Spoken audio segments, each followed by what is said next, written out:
All right, welcome back, everybody. Today we're talking about clean system building. So when you're restoring a production machine, or you get a new computer and you've got to get that thing up to par as quickly as possible, how are you getting it there?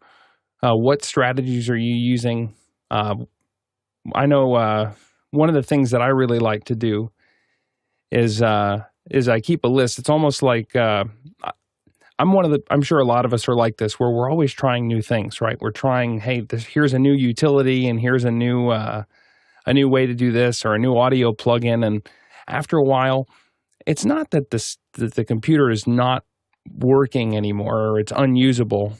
Well, sometimes it's unusable, but most of the time it's just, it feels a little sluggish. It feels a little slow. It feels like something's going on, and it's not going quite as quick as possible. And then a lot of the solutions that we have, because it's become so complex, is to start over.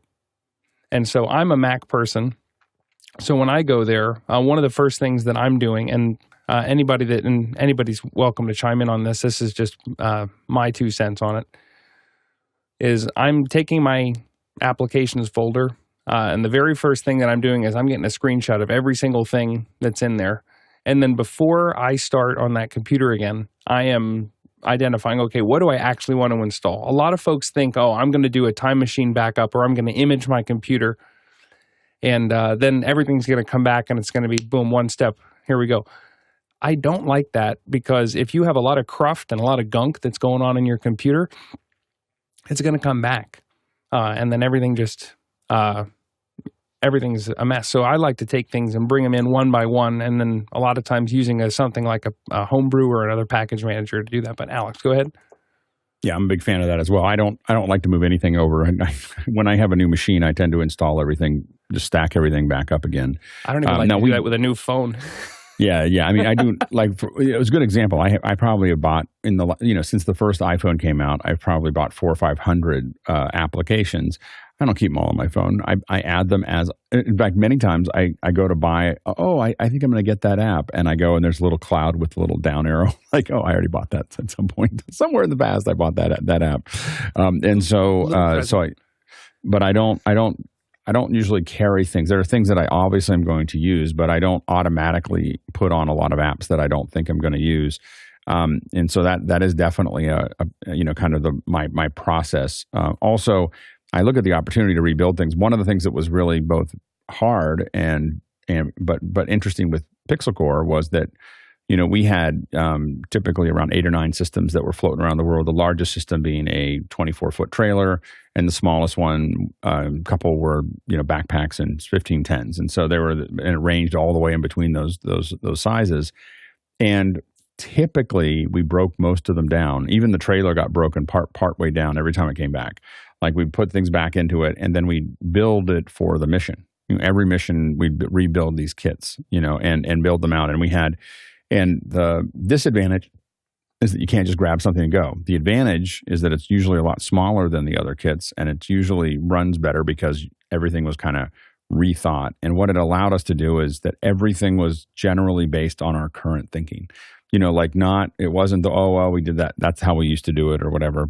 And we were evolving so fast, it allowed us to evolve so fast that our kits got a lot better, a lot faster, because of that. And so that was so I think that can be an advantage of rebuilding kits, relatively often is a way to improve, not only the cleanliness of how they're set up, but also it allows you to take into account all the things you learned about what should have happened in the last one. And one thing that's really important to make that work is to write down what's not working.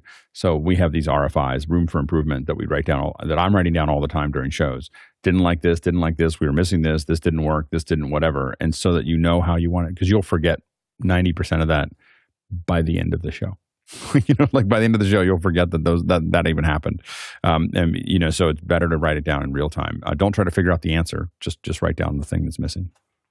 And then Rion, I'm sorry, I think you actually had some slides you were looking to show to this topic. If you wanted to share.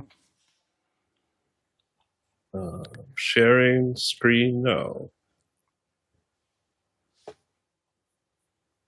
Oh, Courtney's happy. We got a Windows share. Can you guys see it? Yes, Looks good. beautiful. So, what I wanted to bring to the table today are two aspects of two sites I use when I'm rebuilding PCs, because I have to do this fairly often for clients, but it's not at a corporate scale, right? So it's on a per user basis, usually a single Windows laptop or desktop. And one of the sites I really, really love, and I think I use almost every time guaranteed, is either you call it Ninite or Ninite, right? So what is really cool about this site, let me minimize this.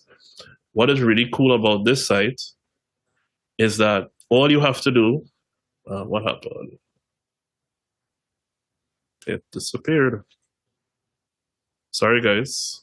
It's okay. You've got a couple tabs there. Right, yeah, a couple. So yeah, what you have to do now is just once you come to here, you choose what it is you wanted to, and they have them in different categories. So let's just say, for example, I want to install Chrome, Firefox, Zip, VLC, Foxit.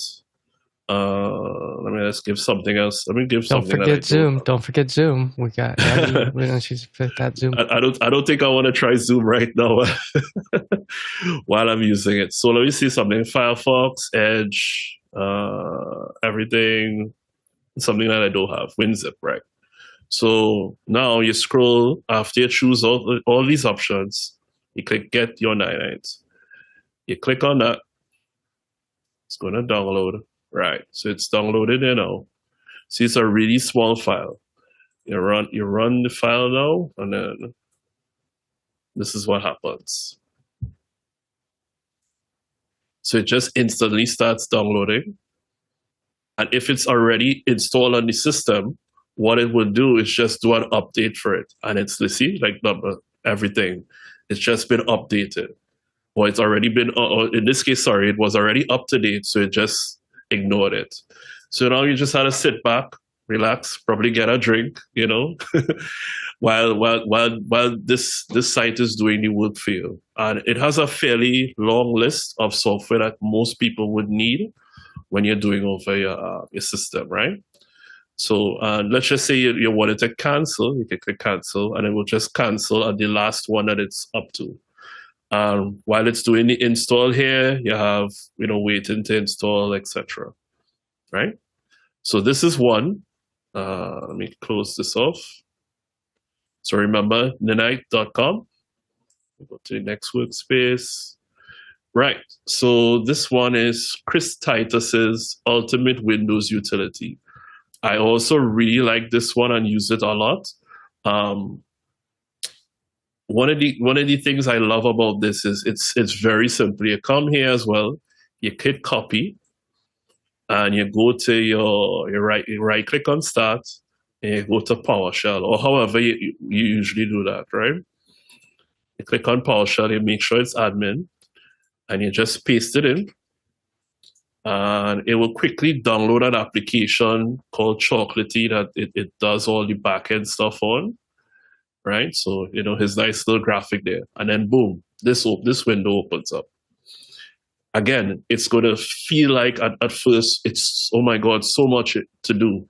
But even if you're a regular user and you just wanted to update your system, this section is very similar to Ninite, where you just kind of choose what stuff you want to install, and once you have already chosen that, you click install upgrade selected, and then in the background, it opens up, let's see. Yeah. Right, it opens up, it starts to populate here, installing, right? And again, simple process.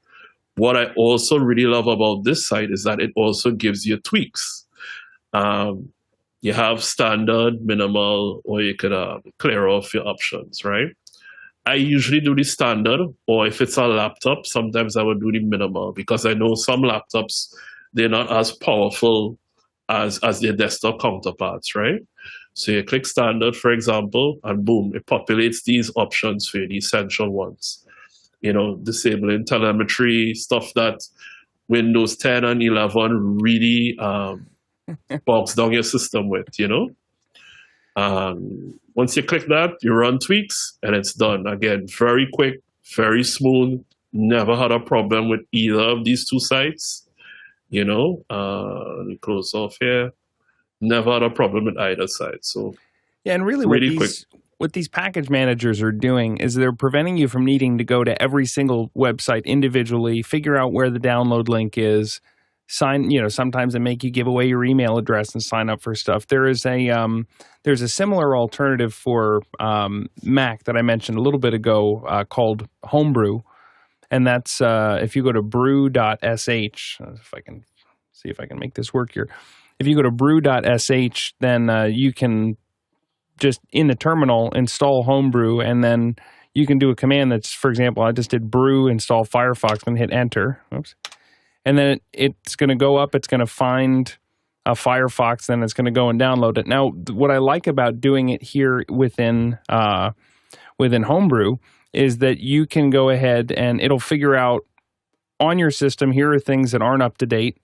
Can I update them? But also what it allows you to do is it lets you stack all those applications. So if you have a standard set of applications that you're going to go to download, you can have a terminal command stack one on top of another, on top of another, and on top of another. And now you're not going to 50 different websites to get those utilities that you're working with. Now, if you're working with a larger organization, you're working with a business, you're working with a more tied down system from an IT perspective, that might not work as well.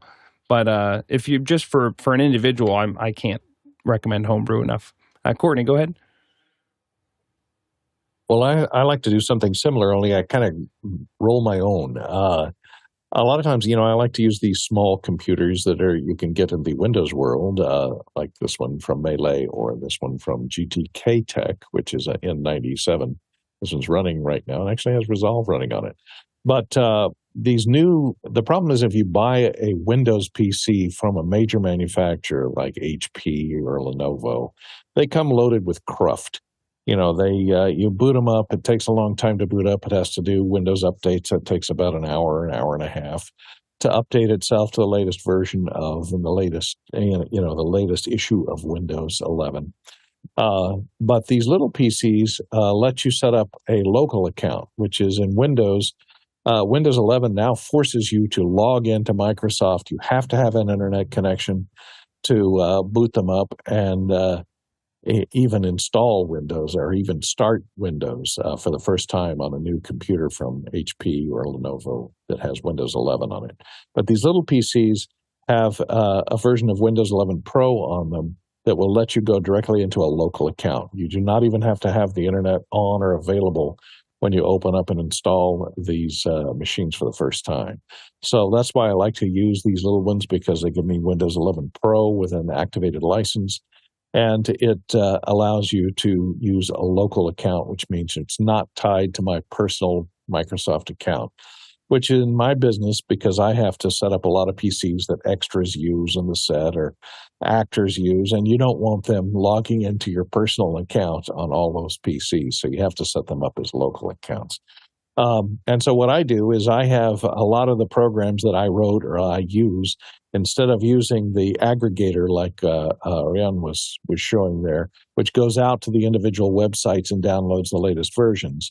I have versions of all the software that I use pre-downloaded and on a thumb drive.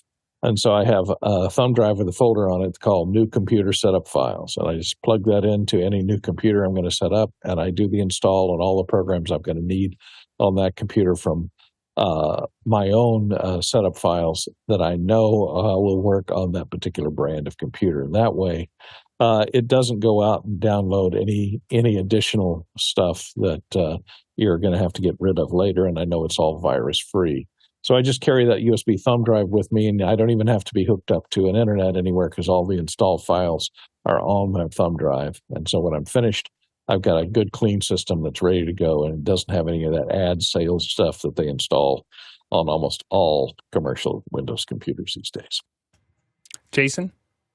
Yeah, hardware manufacturers figured out a long time ago that they could subsidize the cost of the hardware by bloating in the preload of Windows, because again, 90% of people will never reload. Probably 99% of people will never reload Windows. It is the first thing I do on a PC. I will download a brand new installation from Microsoft directly, get a new ISO, and completely load it from absolutely nothing.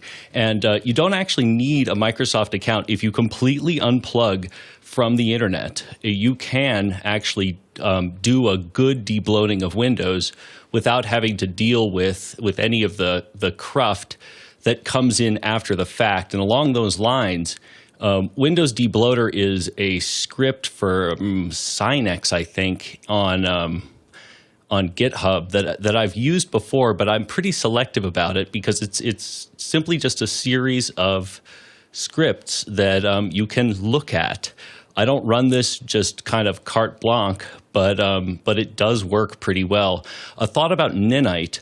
I tend to do a one-off core apps for each individual installation, and then I rename it and I explain to my client just. I will call it, load me again for updating core apps. And they understand that because by default, Ninite is, Ninite, and then the names of the apps in the file name. You can actually just rename that and tell people, just run this if you need a new version of Chrome. Firefox, same deal. As far as a clean load is concerned, especially in macOS, apps don't migrate. Say it with me now. In any professional capacity, apps don't migrate. Settings may migrate, but apps don't migrate. Like just don't even go there. And along those lines, it doesn't need to take tremendously long. There it is. I've got a time lapse of I end up doing this quite a bit. So here it is at 3000x, and in 30 seconds, this is maybe 30 minutes, but once you get this down to a system and like a series of stuff that you really can do quickly, there's kind of nothing to it. And like Production Olympics, if you get good at it, it's not a lot of work, and it can actually be pretty rewarding when you get to the point where it takes less work to redo it than to try to troubleshoot it. Good, Rion. Oops, can't hear you, Rion. Sorry. There you are. Yeah, me again. 1 second. Screen sharing. Oh, right. So one of the other things I tend to, well, I don't know if you all saw when I selected this app as well from Ninite. It's called Everything. One of the reasons I really love this software, it's because it's super fast, right? So, the typical, you come down here, you go to your Windows search, this pops up, you're trying to find something. It works sometimes, and it works slowly. Everything, on the other hand, you can do multiple types of searches very quickly. So, for example, if I wanted to find, so I reconnected my external drives with all my files, but for some reason you needed to find something to send to a client right now, but your machine is still blank, right? So you open everything and you say, okay, I need to find a JPEG.jpg. That's it. I already instantly found all the JPEGs that are on my machine in 1 second. But let's just say I wanted to find something called vocal, let's say theme. So I just put a space there, .jpg, and now I find everything with the word theme and and the extension JPEG. What this also does, let's just say, for example, I was to plug in a flash drive, right? So let's see if it will work. Right. It's supposed to now immediately, dismiss, right. So you're supposed to be able to now, when you plug in like an external drive, it would reconfigure itself, and then you could be able to find JPG files that are on that flash drive as well. So instantly, you have access to all of your storage very quickly. That's Yeah, I wonder how that. I know that on the Mac, the index search spotlight that's built in works pretty well, and then but sometimes there's another layer on top of it called Alfred that's really handy.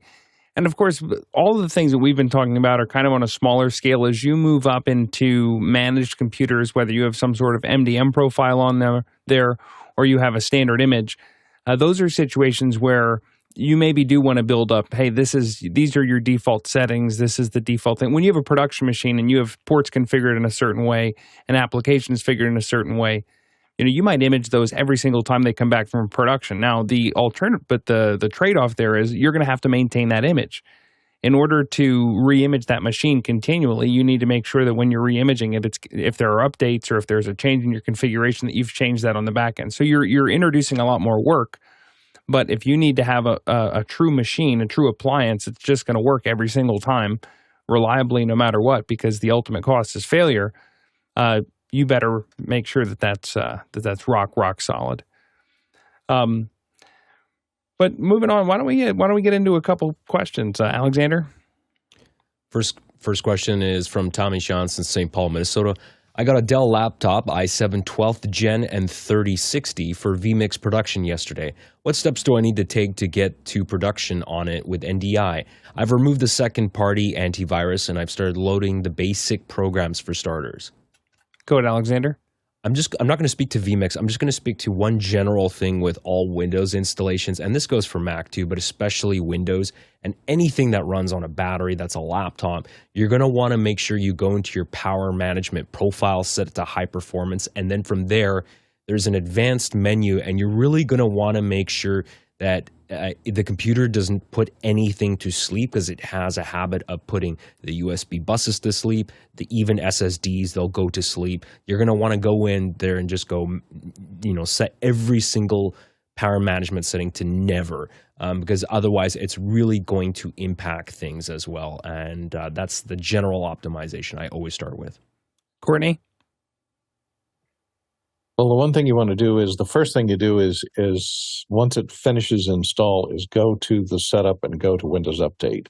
And you want to run Windows Update several times because there are it'll find a bunch of updates and it'll do some updates, but it'll hold other updates that can't be installed until you install other updates that have to be installed in a certain order. So count on spending about 2 or 3 hours just getting Windows up to date and installing all the optional updates as well. There's a little settings tab there that says advanced. Go to that, and that's where it'll store all the updates for all the drivers for your particular hardware, so that it will check and make sure there's any driver updates will be put in there, and you probably want to install those driver updates as well. And it doesn't normally do those automatically, even if you have automatic updates turned on. So do that, and then turn off automatic updates after it's up to date, so you don't want it interrupting you and by downloading something in the middle of a show that you're trying to run on vMix. So, that, and additionally what Alexander said is about the power management, so that you set it so it doesn't go to sleep ever. You set it on never as far as the screensaver and sleep and power off and power down. So you set it to never go to sleep, never power down. You can manually make it go to all those modes, but don't let it do it when you least expect it. Go ahead, Jason. Definitely do a full BIOS check directly at the manufacturer's website. Make sure all your firmware is up to date. And then again, I've got 3 more words for you. Strip it down. At my last count, there were 48, I think, just, AppX, those little 8 kilobyte things that are in Windows by default. Skype app, Windows Alarm, Windows Camera, Windows Communications, Feedback Hub, Windows Maps, Xbox, Screen Capture, Eclipse Manager. This list goes on and on and on. And again, this is Windows 10 debloater, but I use it as a great reference because it can remind you, even if you're not actually running these scripts, the things you need to make sure that you can get rid of. So strip it down completely, update it, strip it down again because it's going to try to reload stuff, pull yourself out of the Microsoft Store, and then install your core apps. Guy? Yeah, in addition to all that, with the 3060 specifically, you're going to need to open up the NVIDIA control panel and then specifically say for the program vMix that you want to switch it from integrated graphics over to using the NVIDIA driver, and then you'll be able to change the graphics adapter in vMix so that you can have high performance mode in it, and it won't wind up using the default graphics adapter. And then once you do that, you install your NDI tools, and then from there, there's a bunch of stuff that you'll want to look at as far as what other computers or cameras or decoders, encoders that you'll be working with to get those feeds clean. Go ahead, Courtney. Yeah, that's exactly what I was going to say. And sometimes you got to be careful because sometimes those laptops will come with a manager, a graphics manager that will automatically switch. It'll use both of those GPUs. It'll use the Intel built-in i7 internal and your NVIDIA GeForce, and they'll switch back and forth based on what it thinks the power that you need. I usually turn off the internal graphics and force it to use the NVIDIA all the time, 100% of the time. And that, I think, will prevent any heartache with any of the vMix problems and NDI problems that you have. Next question. CJ Covell in Cincinnati, Ohio asks, what are the first apps that you go to download on a machine, i.e., what can't you live without? Go ahead, Rion. We can't hear you, Rion. Sorry about that. Screen sharing again. Like I was showing before, everything is one of those for my search. AnyDesk for connection back to the machine, or if I have to fix any other clients' computers, I usually install AnyDesk. Foxit for PDFs. MediaMonkey, it's a very robust and very similar to everything, but for media. So it has a really good library and catalog system. Notepad++ just for, notes and being able to like edit any .bat files or anything like that, so scripts. Well, obviously Zoom would be on the top of the list. CCleaner for cleaning out all the CRUD, the temporary files, etc. Spybot for anti-malware. Skype, because I'm a user and lover of Skype for so many years, Paint.net, free, very robust editing, even has layer features. iTunes, in case somebody brings an Apple device that I need to connect to. Again, VLC is one of those rock solid media players. It literally plays everything. Discord to maintain, to be able to have those conversations within the office hours communities, as well as the other communities I'm a part of. Defraggler, it's here, but I don't use it as much because now you have SSDs and they really don't need defragging. But it still has that, the capability to, I can't remember the word, like it's almost like cleaning up the SSD to make it faster. I can't remember the term that's right now. And then you see I have 3 browsers here. I've had a situation once where I only had one browser set up on the machine, and for some reason that browser crashed and I had no access to the internet to be able to get an update or even fix it. So every time I set up a machine, I at least have 2 or 3 browsers, because if you can't get on the net to fix it, how are you going to get the software and the latest one that's going to solve the problem? So that's me rolling it out there, guys. Thanks. All righty. Let's go ahead to Jason. I think what you were talking about is wear leveling on an SSD, and the trim is the functionality that you need to optimize. And a lot of operating systems, early SSDs didn't do that very well, but then they really did catch up, and so too did every major operating system. I, for one, cannot live without a password manager. It is my entire life. I put absolutely everything in it, from keys for apps that I own to security certificates. So that is absolutely one of my first things. I kind of live and die by Firefox. Yes, I install other browsers and use them, but my daily driver is Firefox, and an extremely robust set of ad blockers, because looking at the internet without them is just terrifying. Courtney? Yeah, I use first thing I download is Chrome because I have, and then I log into my account on Chrome, so it will download then all my bookmarks, all my passwords, my access to my Photos account, Google Drive account with just that one program. So that is a key when I'm setting up a new machine. First thing I do is that. I download Audacity, which is a good open source editor. It's cross-platform, and VLC Player, which is great. Also, I use CPU ID, which is a hardware monitor, their HW monitor, which is a great little program on Windows that lets you monitor your CPU use, your GPU use, and it'll show you the heat of your particular machine, how well it's handling the heat, whether it's throttled down, what clock speeds the CPU is running at, how much memory you're using, et cetera, et cetera. And that's a handy tool that I always have. If I don't install my Microsoft Office account, I will download a open source version of Microsoft Office from Apache, which will install. It'll give you compatible Excel, Word, PowerPoint, no name brand. It's all open source and free, so you don't have to worry about licensing or anything on that machine. So those are the three or four things that I automatically put on first on almost any machine. Next question.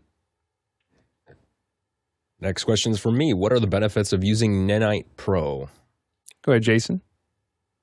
Ninite Pro is the professional version of Ninite. So, I mean, really it's you get on and offline deployment via policies instead of, just a kind of one-off quick thing. This occurs as a background process, which is really handy. It will allow you to cache things on local machines. Let's say you've got laptops that are in the field and aren't always connected. They can just kind of very quickly via background processes pull down the cache. And along those lines, you get monitoring on deployed machines. And your updates, again, occur as policies, which is a big difference. So very, very inexpensive, even for a small family machine. It's $1 per machine per month for the first 20. After that, the price cuts in half and it's 50 cents per machine per month. If you have a lot of Windows machines, it basically just kind of takes it and turns it into a logistics solution instead of I've got this tool and I just have to go around and retool everything all the time. Courtney? Yeah, question. I haven't used Ninite for Jason or Rayon. Does it allow you to, once you go through and you select all the programs that you want to install, does it allow you to save that setup onto a thumb drive or something so you can take it to another machine? It'll automatically log into Ninite and just use your setup without having to go through and check them all again. Go ahead, Rayon. So what it basically does, it downloads a really small file. And with that really small file, no matter where you use it anytime after, even if you use it 6 months later, I've used Ninite files 2 years later, and it just works simply. It just goes, downloads whatever, and if it sees it on the machine already, it updates it. If it's not there, it installs it. Simple. And if that the websites that it's going to have changed, let's say they've changed servers or changed to where that the name of the product may have changed since the last time you stored that.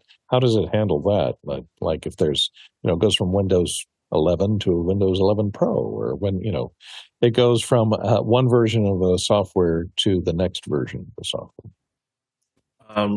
What I think it really does is it speaks to Ninite directly and gets the updates from them. So it's not doing it entirely on its own. So it basically goes, okay, Ninite, what are the sites for this now, as compared to like last 2 years? Because I'm pretty sure sites would have changed. And as I said before, I've literally used Ninites that are 3 years old, So it has to go out. It takes your list of just the product name, and it goes out to Ninite and gets the actual URL of the download for that particular product in real time. Yeah, that's what I believe it does. Yeah. Jason? Yeah, Rihanna is correct. Think of the tiny little exec as just a playlist, and the playlist is a series of API calls.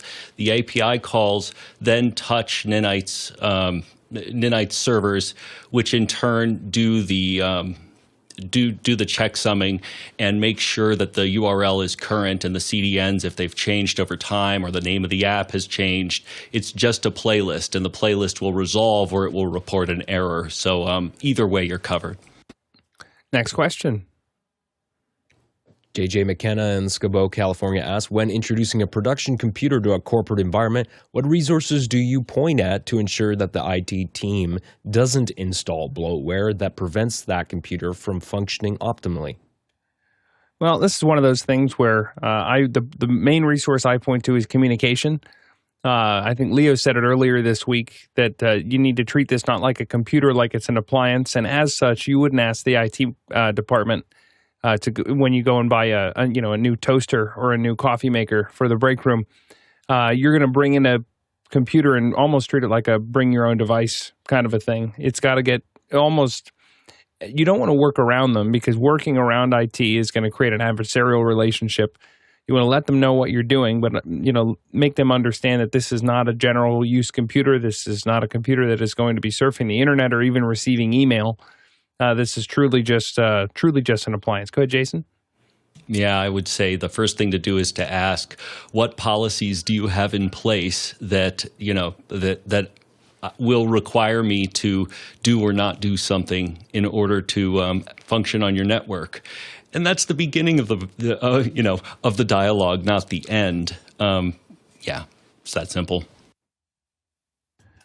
And it's in their interest to work with you. They do. IT doesn't want you trying to circumvent them. They want to understand what's going on, because it's their job to keep you safe. It's not. I don't think it's by nature an adversarial relationship unless you make it that way. So communicate. Next question. Douglas Carmichael asks, when installing a new macOS version, is it best to clean install or upgrade install? Go ahead, Jason. It's always better to do a clean install, period. Like, rarely do I get to say always, but in this case, it is always better. macOS migration is the best migration there is, and I still don't use it. That's all there is to it. As a rule, in general, back in the Intel days, there used to kind of be this tick-tock where, you'd get a whole bunch of core frameworks that would be updated, and then a talk, which was the full implementation and push out of those frameworks, where you could get away with not doing a clean install every single time, but instead doing it every other time. I've kind of lost track of that, because modern Apple Silicon is so fast that, as you saw in the time lapse, if you get good at it, it really doesn't take very long. And the migration part of it, the part I need everything to be just so, is actually just a series of files that can be moved. That is not the same as migrating apps. It's migrating preferences, which makes a big difference. Alexander? Yes, I agree. In general, rule of thumb, installing a new operating system as a fresh install, meaning wipe the drive starting over, of course, that's always going to be better.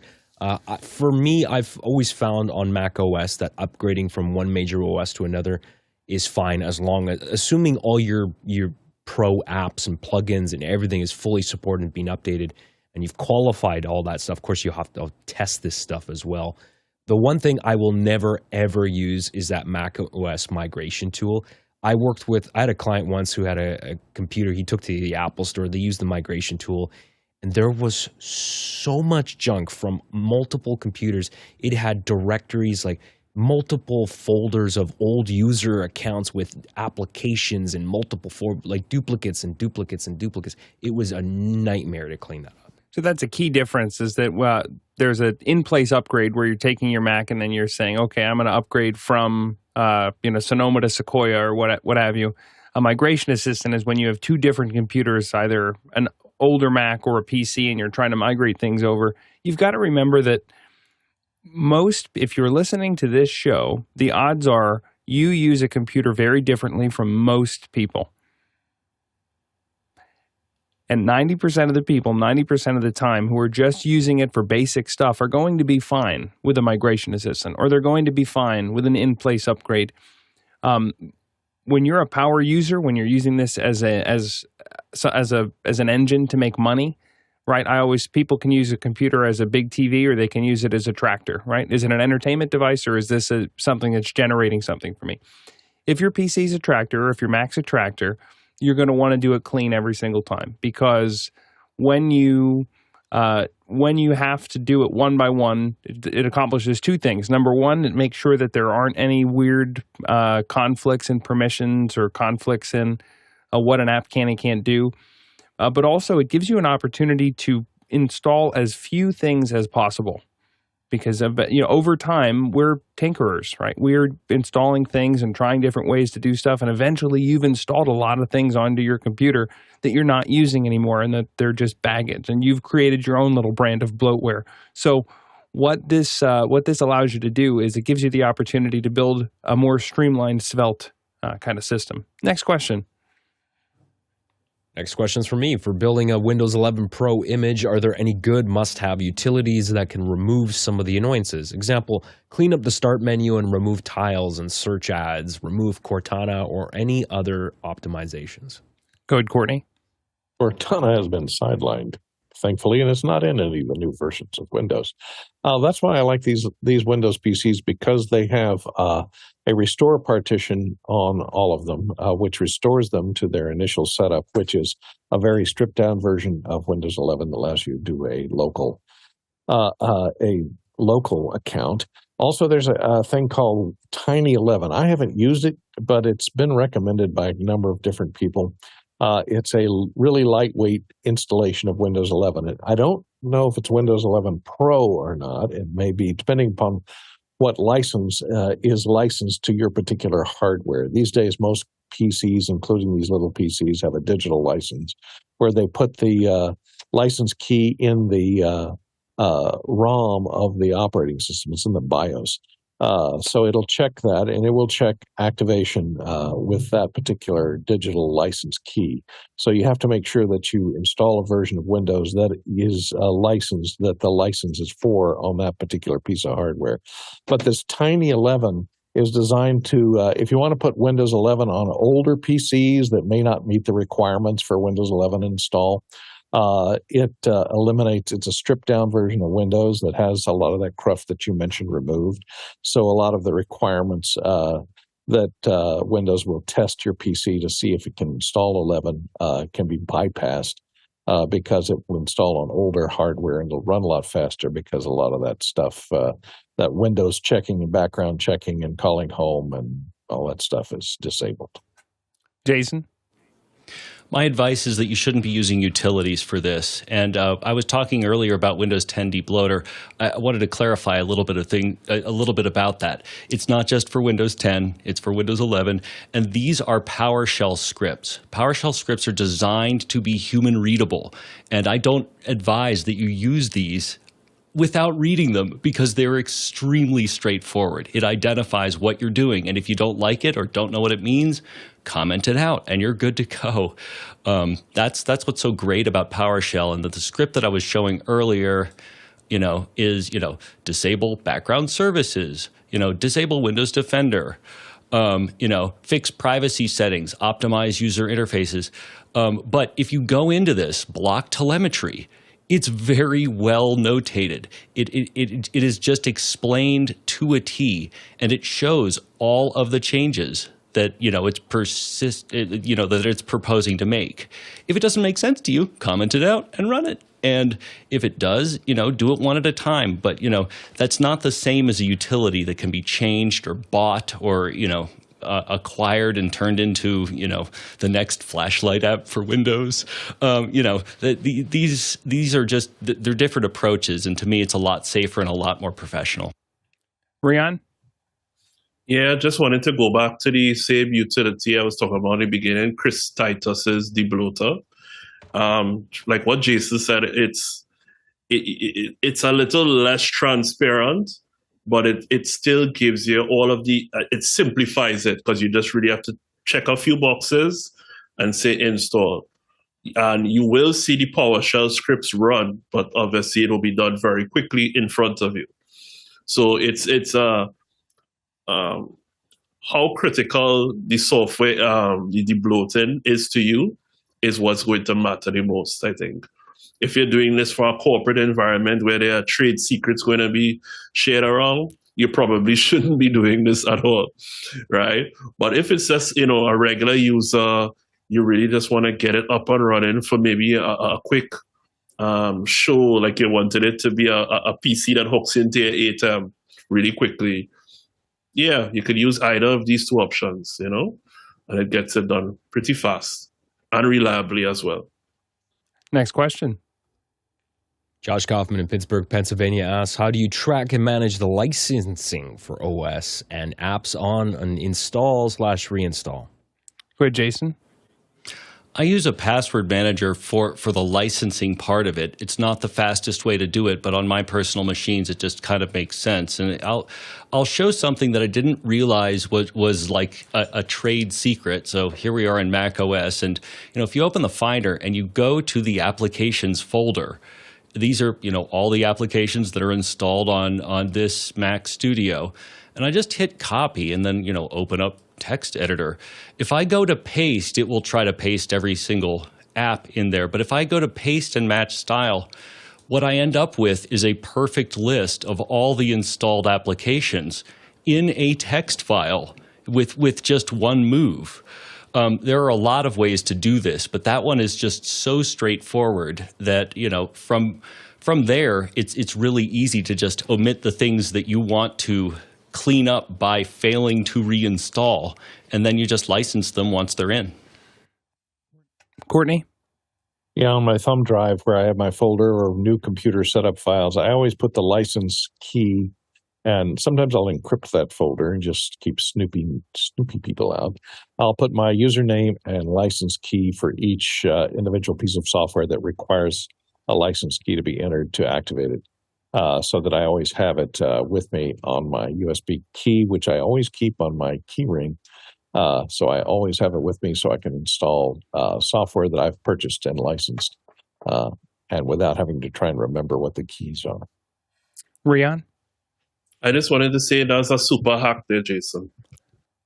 That was so cool. I was waiting for Jason to hold down the Option key and hit copy his path name, and then no, just paste and match style. It was really nice. This is one, but to get back to the question quickly, wherever I can, I download from the Mac App Store. There are certain applications that you should download directly from the manufacturer. For example, Resolve. Don't use the App Store Resolve. It's not the same. Or the Adobe apps. They want to use their own manager. But as much as I dislike subscriptions, one of the nice things is that I don't have to keep track of those things anymore. I just sign in. But even for the things that have been purchased outright, when it's on the Mac App Store, it's nice because I can just go to my purchases and download the ones I want. It's tempting, though, to download things that you don't need. So only go out and install the things you absolutely know that you're going to need, and then bring the others in one by one because your computer will be happier. And so if you've downloaded from the Mac App Store for a long time, it is an interesting list because it's in reverse chronological order. Like you'll see your most recent apps at the top, and then all the way at the bottom, you'll have like a Whistle Phone and Angry Birds that you downloaded, in 2007 or 2008, and you're thinking, wait, what was I doing? Next question. Next question is from Henry Ramos in Yonkers, New York. Currently have a few PCs built with one Microsoft ID. Good idea or bad? Does make access and managing easier for me? Courtney? Well, it depends. Of course, it does make management easier for you. If you're the only one that are using these PCs, it's great because then it's tied to your Microsoft account, your OneDrives, etc. You can go on any one of those machines and access those common files. It'll store your bookmarks across machines, etc.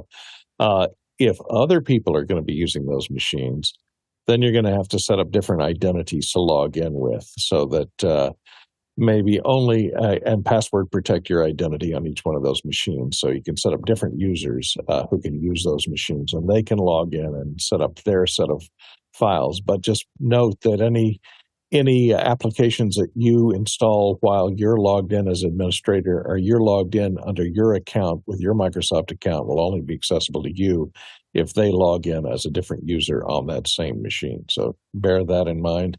That's why I use a local account. It has a name and a password to log into it, so not anybody can just pick it up and log in. But it's not necessarily tied to my Microsoft account, so that if I loan it to somebody or give it to somebody, I tell them what the username and password is, and that lets them open that machine, but it's not tied to a Microsoft account under that username and password. Jason? Let's call this a backhanded compliment. Windows telemetry is chatty. We'll call it chatty. And open Wireshark at some point and just capture a little bit of traffic. And what you'll see is that there's a reason you have a wonderful experience when you're logging in with a Microsoft ID, and Microsoft is making it harder and harder and harder to not do an installation and then tie it to an ID. It's not in your best interest, it's in theirs. So I'll answer your question with a question. Has it made anything in your life easier? Has it saved you any steps on your next system setup, or has it basically allowed you to become complacent? And really, I think the only thing that it prevents you having to relicense is Office, and just Office. Other than that, I don't see an appreciable benefit. Then again, I don't use the Microsoft Store, so I guess it just depends, Henry.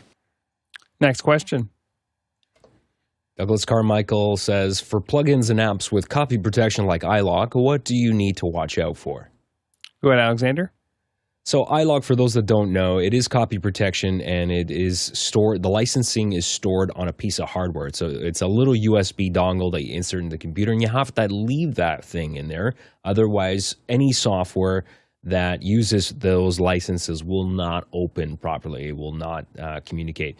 So you need to have that. Over the last few years, iLok has released a new service called iLok Cloud, which does not need the dongle, but then you need software that actually supports the cloud service. So how it works, for example, is if you wanted to, say, use Pro Tools on another machine, say you had a desktop computer and a laptop, you would have to actually deactivate the cloud instance on one computer and then activate it on the computer that you want to use it on. So it's a little annoying, but it also means you don't have to keep the little dongle with you. If for whatever reason you lose that thing, you can still use your licensed software.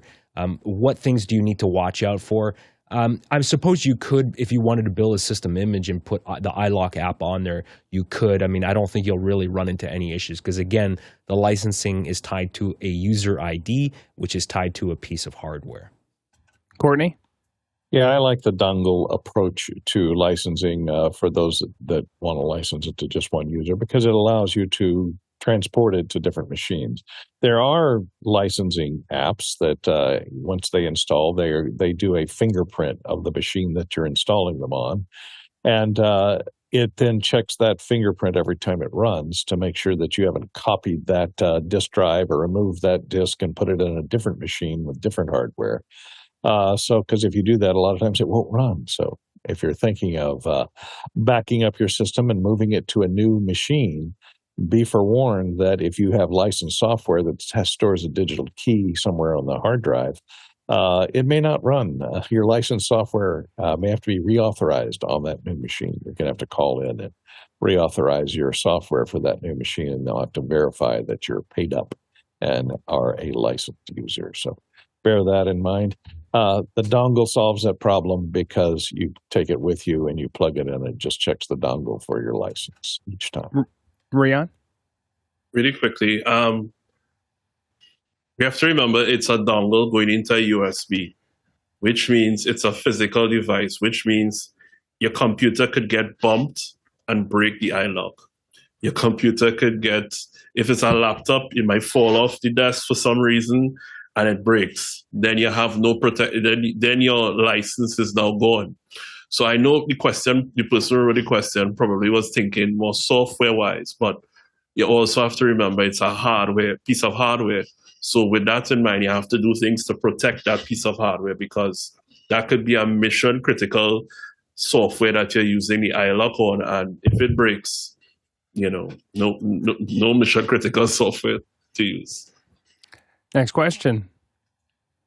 Bill Nobes is asking, I have a new Mac Studio to build today. I was advised to use Homebrew to install common apps like Zoom, Wirecast, browsers, and such. Would you recommend this?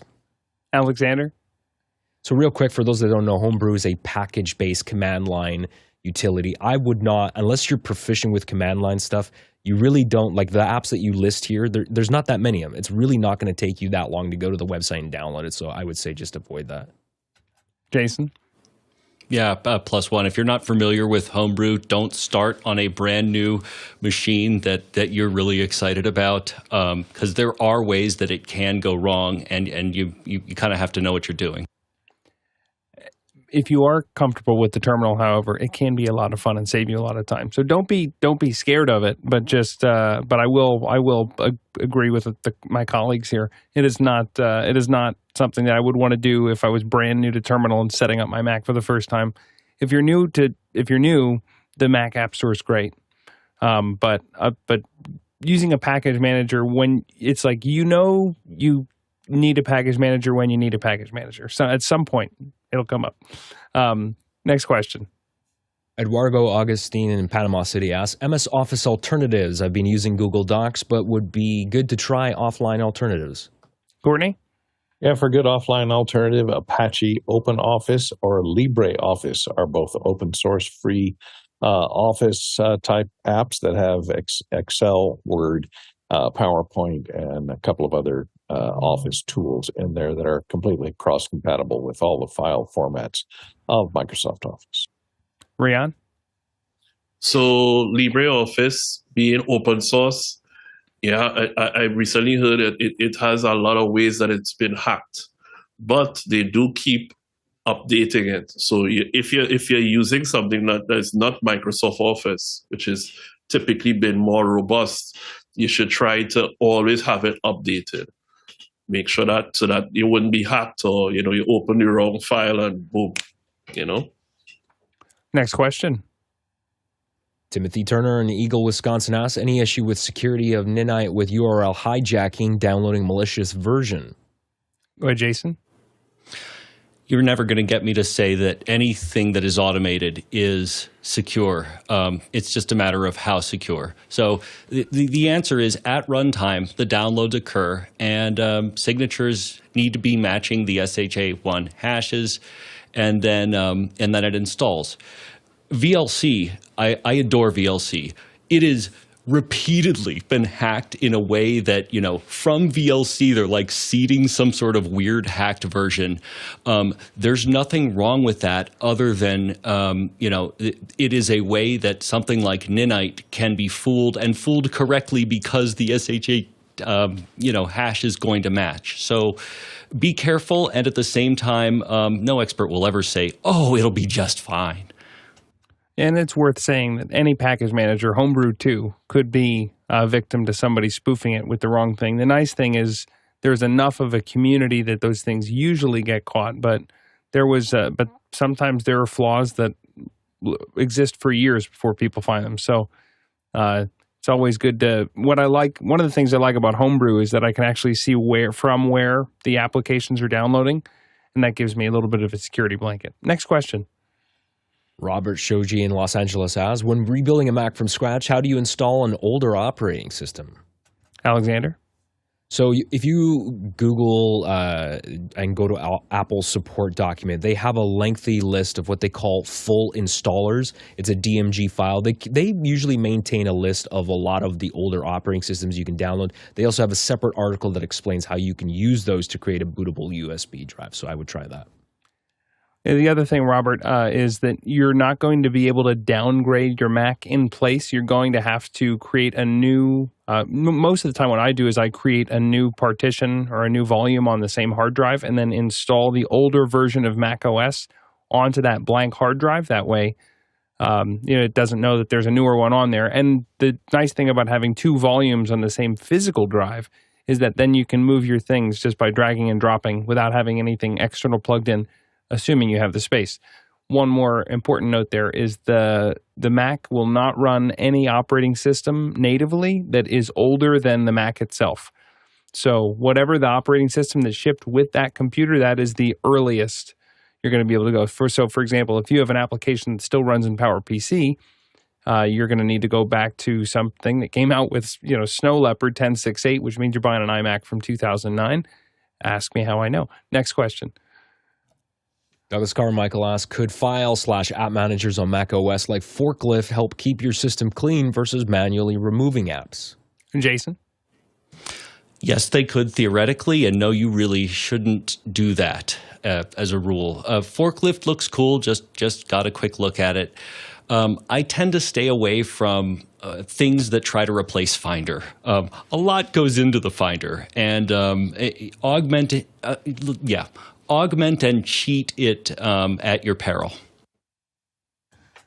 Well, what a great second hour. I was a little nervous when we started this. It's like, I don't know what we're going to talk about for an hour, but it ended up being really cool. I love to hear how different people approach problems that we all have at some point. It's how to keep those systems squeaky clean and running. So thank you very much to our panelists for being here and helping us answer all these technical questions and give your life experience and share it. It's so kind of everyone. Also, thank you to the back-end crew who are staying up late, waking up early every single day, keeping this show afloat, making it happen, making us look and sound good, getting those questions in there. It takes even the dev team and the management team who's organizing everything. There's a lot of people who work on this show, and we appreciate them very much as well. Also, thank you to our producers who asked such great questions today.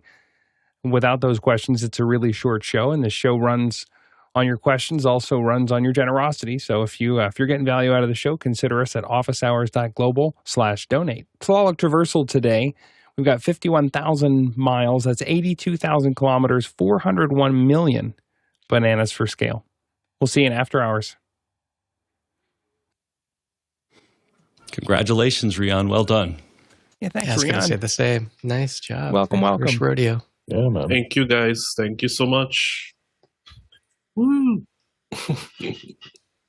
Now I got somebody to hang out with in the Caribbean if I ever visit, right? That's it. You've had that long time now. You need to come. Every time I'm traveling, I'm looking at office. I was like, who's there? Can I hang out? Who can I meet up with? Who can I see? Same. It's so cool. Man, I picked the most esoteric, nerdy topic to come back on. Yeah, good timing. Crushed. Like, what in the world? Anyway, great your to see homebrew. everyone. You pull up the green letters on the Yar finish. homebrew. Absolutely. It should be I just went back to first grade when you did that. All right. See you, everyone. Have a great day. All right, see ya. Bye, guys.